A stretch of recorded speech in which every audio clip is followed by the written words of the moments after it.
Hi everyone, Yeah. everyone who's gonna listen and see this video about natural bodybuilding, our series from WNBF Netherlands. Today we are with Gijs and Anthony Pappa. Am I saying Yeah. right? Yes. Yes, Pappa. Anthony is a WNBF pro. He just won with the last World Championship of WNBF his pro card at bodybuilding Bantam. Am I right? Yes, the words in Boston. Yeah. Yes, the 35th, edition of Worlds from WNBF. This Yes. year we're gonna have the 36th edition. You already probably know that it will be in Los Angeles, a very nice location again. I didn't know. Yeah. So maybe motivating more people to travel and to participate at the Worlds. Oh. So let's talk about you now. Yes. Please tell us a bit more about you. Where do you live? How old you are? When did you started bodybuilding? A short introduction, and then we're gonna get even Okay. on more Perfect. details. So I'm 33 years old. I live in Naples. Naples is a city in south of Italy. I think you know. Jesus was Napoli, there. known Napoli, more. yes. Jesus was there like 2 months ago. I think he enjoyed it. No, the food, Sure. the weather. I started bodybuilding like 20 years ago. Yes, I started very young. And I started compete in 2018 and like the 8 years 2018. ago, 10 years ago, yes. And my first competition was in a federation, a Benelux federation. And then this was my first competition. Then I took like 2 or 3 years of season. I started compete again in WNBF Italy in 2021. Was my second season, and last season was the 2024 with the WNBF, where I won my WF in Naples, the Vesuvius Rampage, where Giz was there too. I won my class and overall. Then I went to the national, try to take the pro card, but I was second in my class. And the first one won the class, and overall I won the pro card. But it was like, no, I want to do more. I want to win my pro card because I think I can do it, you know. And I keep to do my prep for 1 month more. And I went to Boston in 23 November, where I competed in Worlds. My class was bantamweight. Bantamweight is like up to 8 kilos. And I won it, and I won my pro card. So Finally. what was your weight? If it was up to 68, what was your weight? Yes, like the 2 days before the competition, I was like 68.5. So I had to cut some water, some half kilos for enter the class.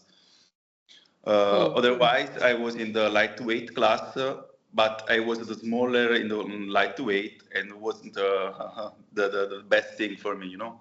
So Out of curiosity, what's your fat percentage at 68 kilos? Because you're a man. I didn't take it with some instrument. I just can think I was around 5%. That's low. But we could Yes. see that on the stage. You are very conditioned. Yes, even if condition is not my strong point, I think bodybuilding is like you can win by having more stuff, not just being lean. Okay, you have to you need to be symmetry, muscularly. You of course have to be very lean, but you have to put your strong points on stage, because if you are strong at muscularity, you need to bring a very muscular physique, because people look at you at your stronger point. Okay. So you would not compromise the symmetry and muscle mass to the conditioning. If you see the conditioning goes too far down, but you lose also some volume, by example, in upper body, you would say, okay, I prefer to bring 1% or 2% more body fat on the stage than to lose the volume on the upper body. Okay, makes sense.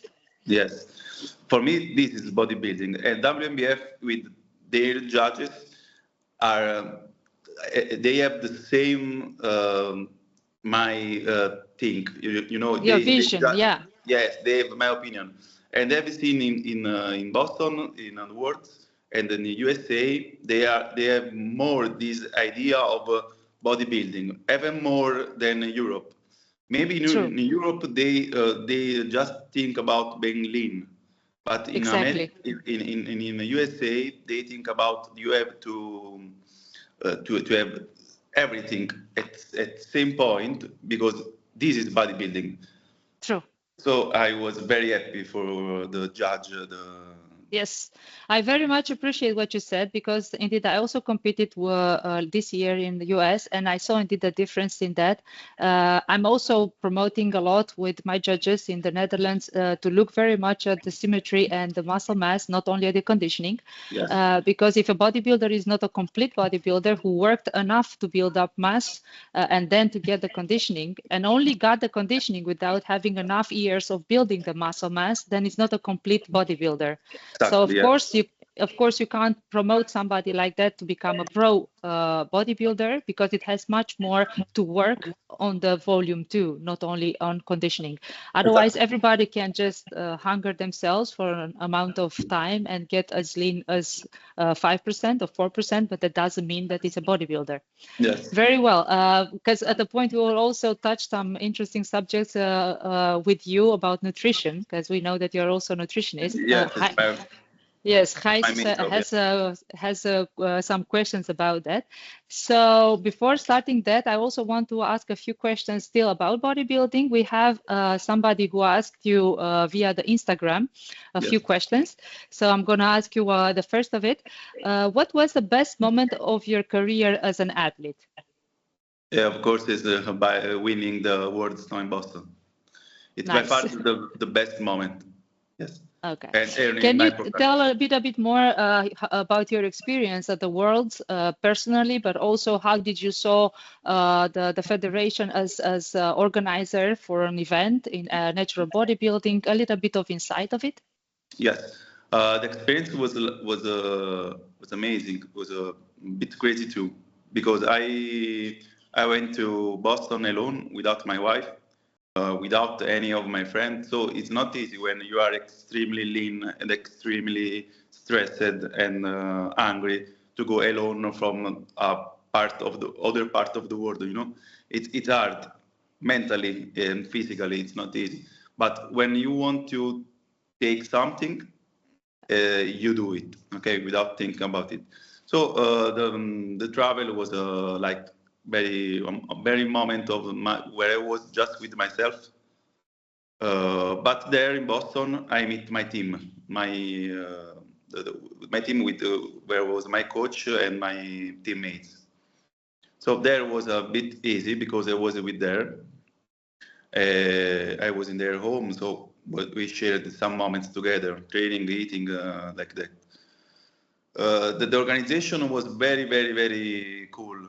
The pretty thing was like every nation had their team. There was the China team, the UK team, Italy team. Every nation had their team. This was amazing because you feel like you are really in a world organization of the bodybuilding. Yes, this was amazing. The meeting was great. Talking with them, sharing your idea of bodybuilding with the other athletes from every part of the world. I meet the president of WNBF New Zealand. He's such a great guy. The president of WNBF Taiwan is such a great guy. So I think this is with the winning the pro card, this is the other half of great experience. Meeting, yes, it's a personal experience. Meeting and other people who share your same passion, you know. Yeah. Talking with them, training with them. For me, this is a great experience. Not only win, okay, because you can win and you can lose, but these moments of sharing your happiness and your passion is very, I think, the main winning of the main point. So what you're saying is, even if you wouldn't have win your pro card, this would have been still the best experience of your career as an athlete going to Boston. Maybe yes, maybe yes, maybe yes. Otherwise, yes, what would have been the other one? Let's say now that one is the second one, but could have been the first one otherwise. I've done another World Cup. I don't know if you know. I've done the DFAC World Cup in Munich because I'm DFC Pro too. And this was also a great experience. But for me, competing in the USA is always something else. More special, also because of the country of bodybuilding, let's say. Yes, because bodybuilding is born in USA. And compete there is like something else. True. Yeah, WNBF Worlds, every single natural athlete, I think, has the dream to compete with that competition at least once in their life. I'll be honest, that would be great if I can do it one day. Yes. True. Do you plan to stay natural for the rest of your life as an athlete, and not only? Maybe you stopped at a point to compete, but you're going to continue to train in the gym. Do you plan to stay natural for the rest of your life? Yes, I 100%. Yes, I do. I 100% want to stay natural forever. What motivates you for that? My family first. I think the fact that you lose your health, you lose your health, you lose your not only integrity of because you can change federation and go to open federation. You lose your health, and when you have a family, I don't think this is something you can do. True. But like you said, there are natural athletes that they choose at a point to go for untested federations to compete there. Do you find that appropriate? Well, would you do it? And if yes, why? If not, also why? I know a guy from WNBF, I don't want to say the name, but a guy who won the WNBF Worlds decided to switch to open category. I don't think I can say it's right or it's wrong, because everything we do, we just it's our it's personal, you know. You can say is wrong or is right. I want to do it. Yeah, that's why I ask you if it's appropriate and not necessarily wrong or right from for objective me, points of view. For me, it's not necessary, because the natural bodybuilding in these days is like as a crazy level, great organization. You can travel, you can do your passion without lose health. So for me, it's not necessary. I think it's only about recognition, right? And if they go for another federation, they feel they are more recognized as bodybuilders and high-level athletes if they go there instead of staying with the natural federation. But like you said, the level of competing in the natural federation now it's high. The how to say the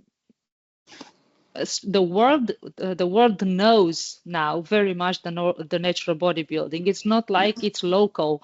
It's every single country in the world now knows about natural bodybuilding. WNBF has affiliations absolutely everywhere in Oceania, in Asia. Every single continent has now WNBF all over. So you don't have to go to another federation where chances to be mixed up and not appreciated at your real level to be recognized. So yeah, I think you gave a very good motivation to other athletes to just not do the step it's not necessary to do. Yes, it's not. Yes. I have I a have small another question, question. Antonio. Oh yeah, sorry. About the because of course you met some amazing athletes in the USA, people like Babakar that won, which have an incredible physique. But there's so many people in the world that have no idea who he is, but everyone knows who's Chris Bumstead, of course. What do you think natural bodybuilding needs to get more of that mainstream attention?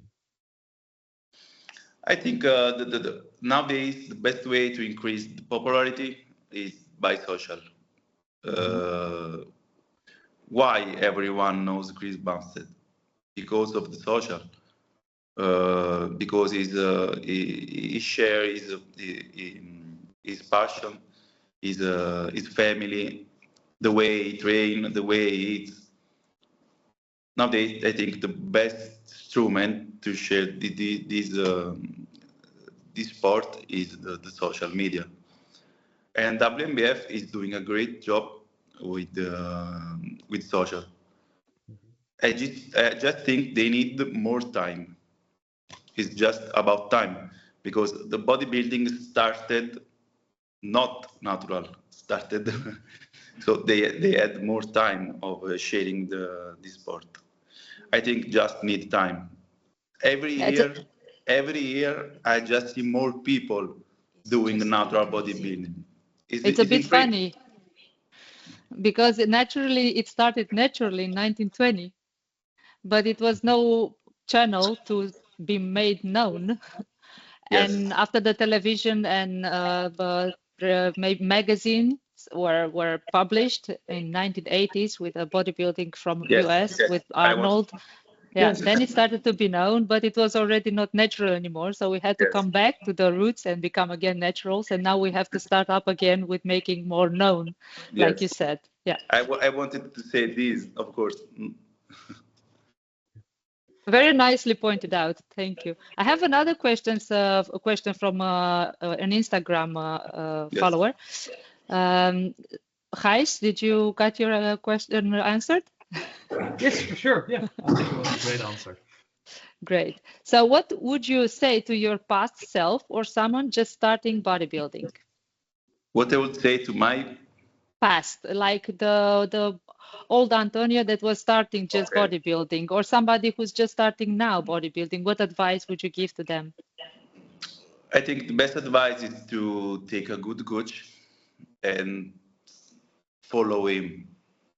Because nowadays with social, you can see like everything, everyone, how they eat, how they train, and if you are starting your journey, you are a little bit confused, okay? Yep. Because you can see G's who train legs 3 times per week.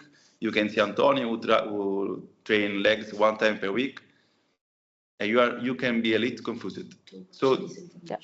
too much information is a disinformation. Yep. Okay, so just take one coach, train with him, follow him, listen him, and do your journey without do too much, listen too much, because doing too much is I don't think is the best way to increase your physique. Yeah. You have to take it step by step and really starting Yes, as a yes, beginner and grow yes. into it. I trained from I started like 20 years ago. In 20 years, I had 2 coaches. Okay, not much. No, I don't think having change coach every year is like you. It's a good thing. Many people do that indeed. Yes, but it's not coach fault. You need the No, time. Natural bodybuilding. The first thing is time. You need time to increase your body, to give your coach time for work on you. If you change every year the way you train, you will not, you will get never, results. yes, get results. Nice, very well said. And I had the third question, although it was the third one, it's more like put it in the beginning. How did you get into bodybuilding and what makes you passionate about competing? Can you repeat, please? So how did you get into bodybuilding? It's made out of two parts, the question. And what makes you passionate about competing?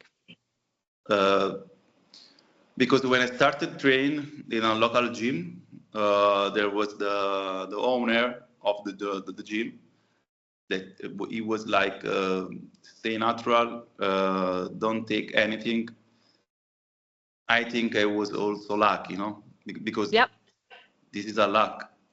When you are young, you are you can be easily influenced by others.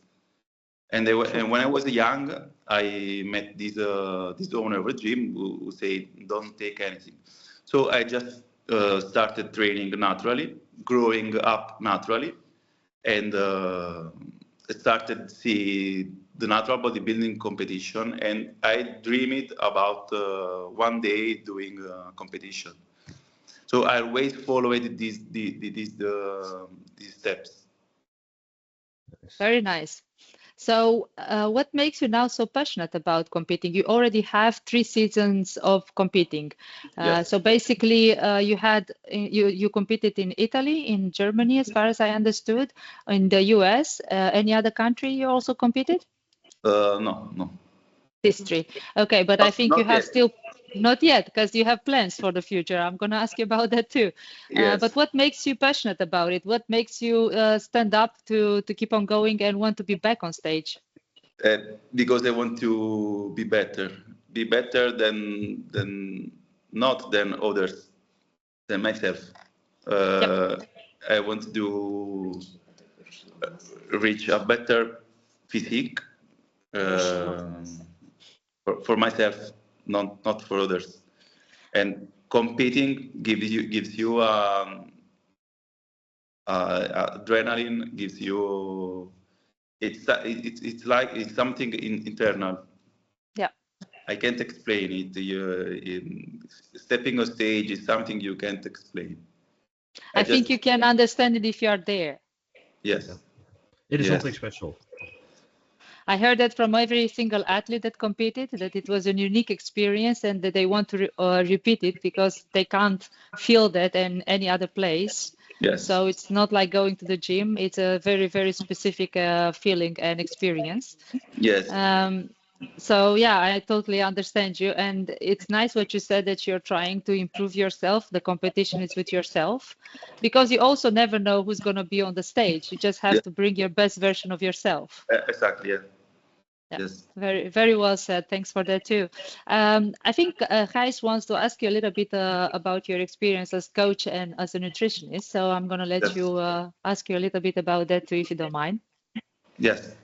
Okay, yes, so I got some questions for you. When we met in Italy, of course, we spoke a little bit about your job, and you said I do some coaching for people that want to train, but the main thing of your job is, of course, helping people with special needs surrounding their diets. Yes. And I would like to know, are there any things that you have learned helping those people that would also be very beneficial for a bodybuilder? For example, I can imagine you have met someone with binge eating disorder or something like that. That is something that also happens after diets for some bodybuilders. Do you have some tips about binge eating, for example? Yes. This is why I love my job, because I don't work just with athletes. I work especially with normal people, people who don't train very much, people who don't compete, and I think this is the best part of my job, because I learn a lot from them, and them learn from me.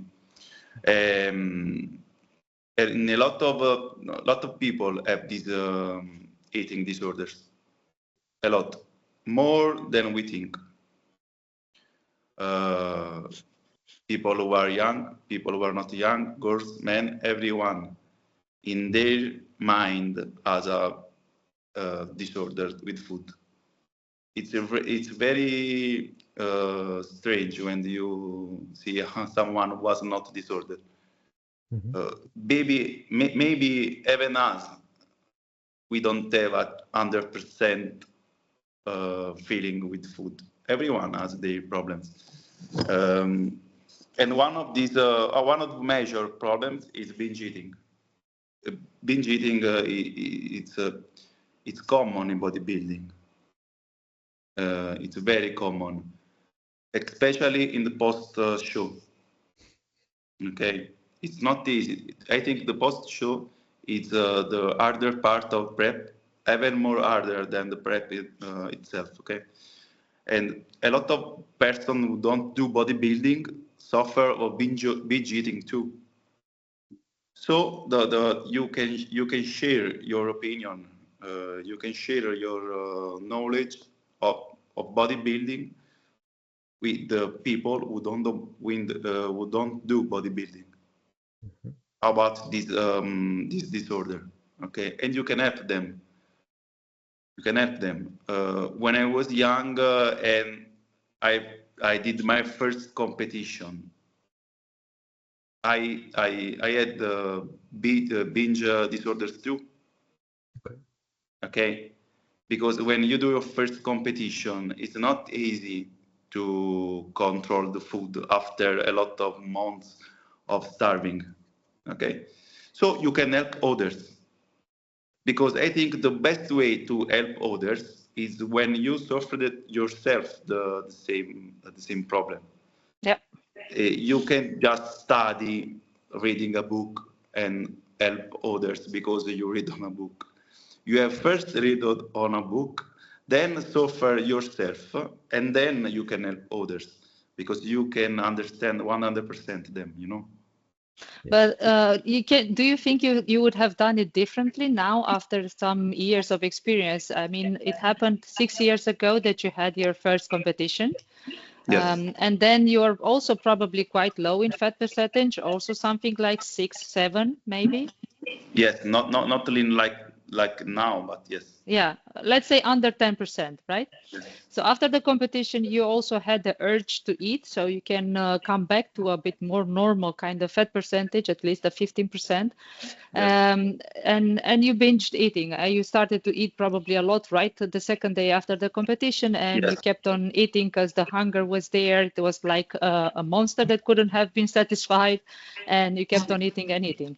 You would have done it differently now. Do you think it was possibly for you having for the first time that experience in your life when you hungered yourself at that level and then control your hunger after the competition in such a way not to overeat? Yes, I think alone was not possible. You need your coach needs to help you even more in this phase. The job of a coach is not just to bring you on a stage lean. The job of a coach is also help you out of the stage and after the competition. Yeah. When you are young and you are alone, and no one supports you after the competition, it's not easy to control your anger. Yeah. And because you don't have knowledge, you don't have someone who tells you, okay, Yes. what to do and what not to do. So you also agreed, sorry, just one more question. Do you agree to do a reverse dieting after the competition? I think yes. After competition, the best way to exit this phase is to eat what you want in the first days, you know, because have no sense to not eat. But from 2-3 days, you have to go in a reverse diet, and in 8 to 10 weeks, you have to have the normal body fat. Gross, yeah, not too much, not to gain 10 kilos in 1 week. No, without gain too fat in too short of time. It's just fat and don't makes you healthy. Have no sense to.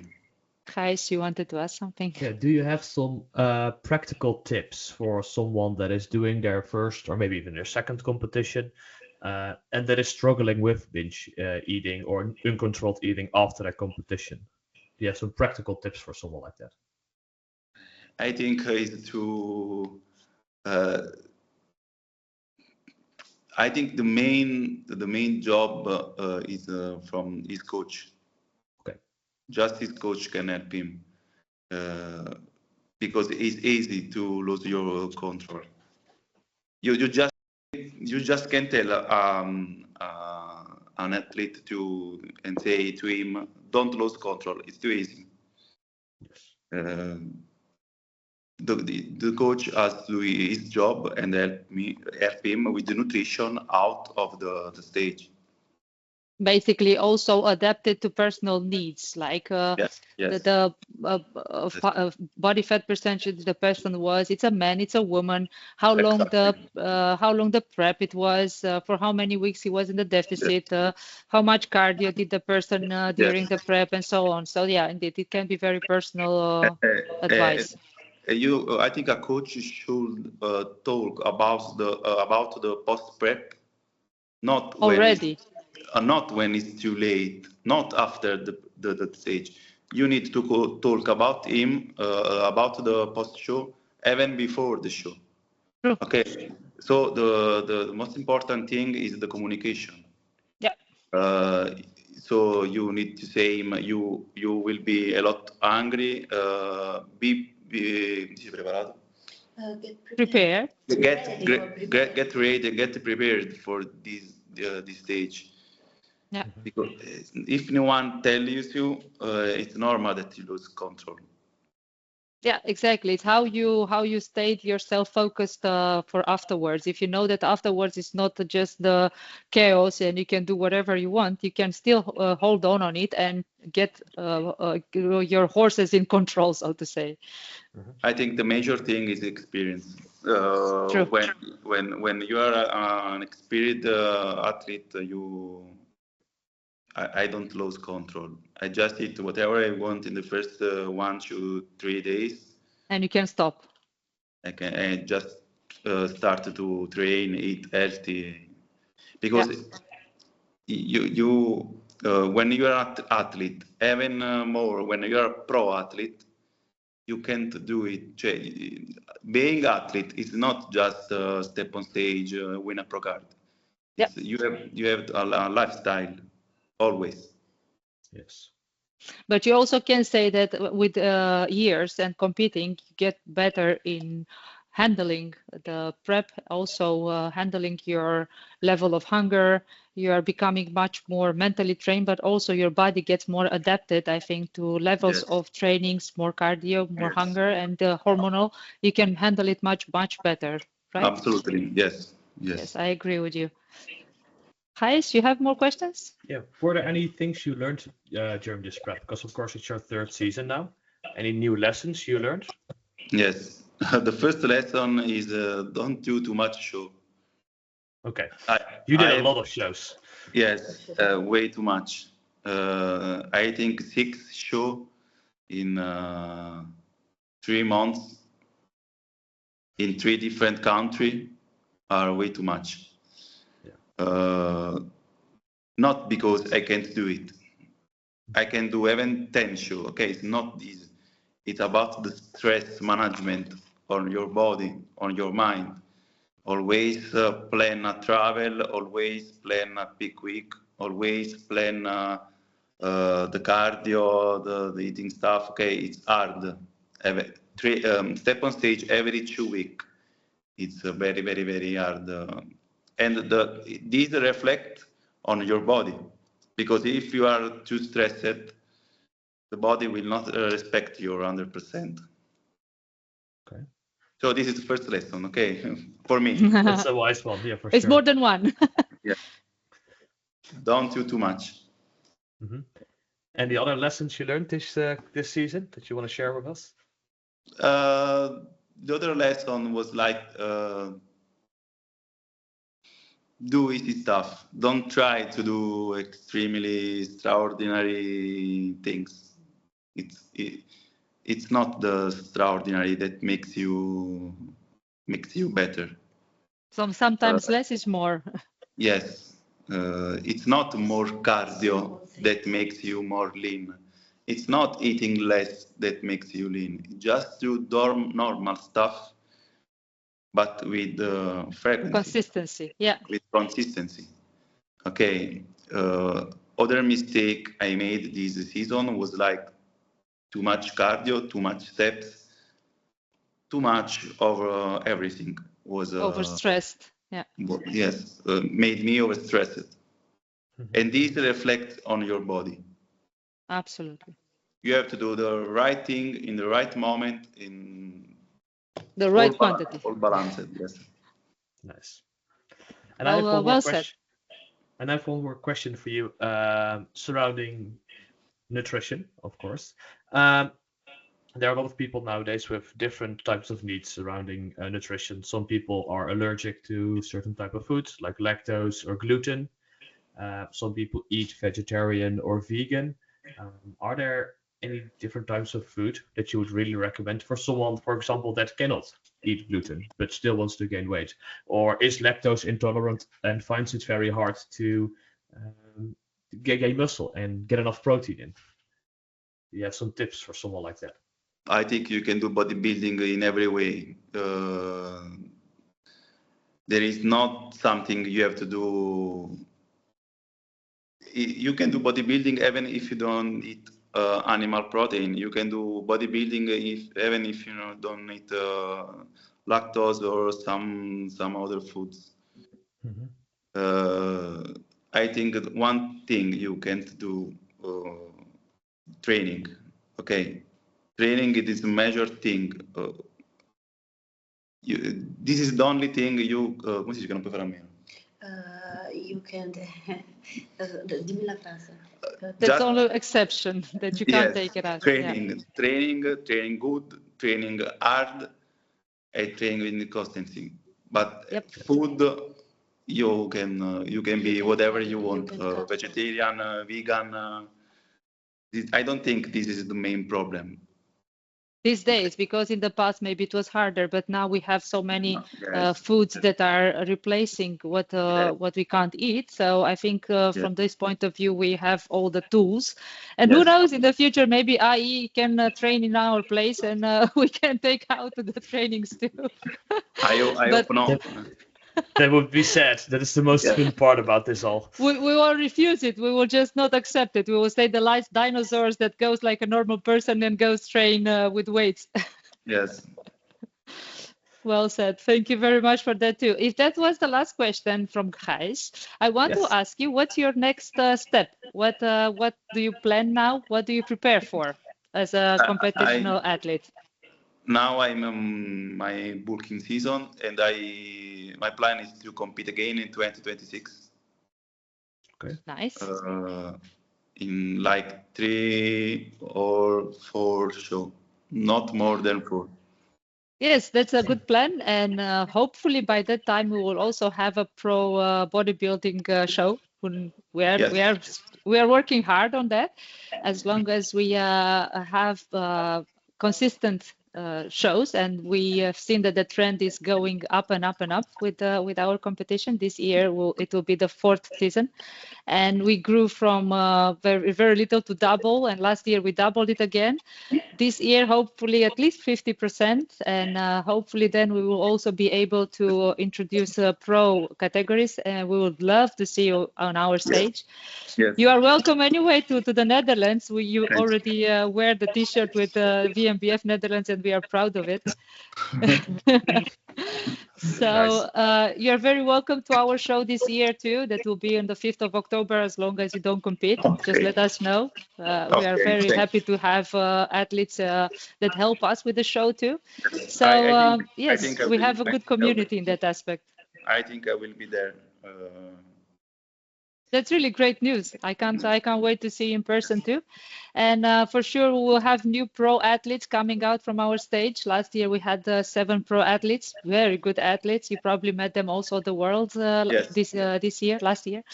So it's a community that grows, and we can only be thankful to all the athletes dedicated so much to natural bodybuilding, to be ambassadors and really promoting the healthy way of doing it, the smart way of doing it, and helping the kids also to go on this road. Because like you said, you had the chance to meet somebody who encouraged you to train naturally. And I hope as many people to meet you and all the natural coaches that were going to say the same thing to the kids, to stay natural, to train hard and smart, and stay like this for the rest of their life. Thanks a lot again. Thank you. Thank you very I much, hope I'll Antonia. see you in the autumn. Yes, we will see in October for sure. Thanks a lot.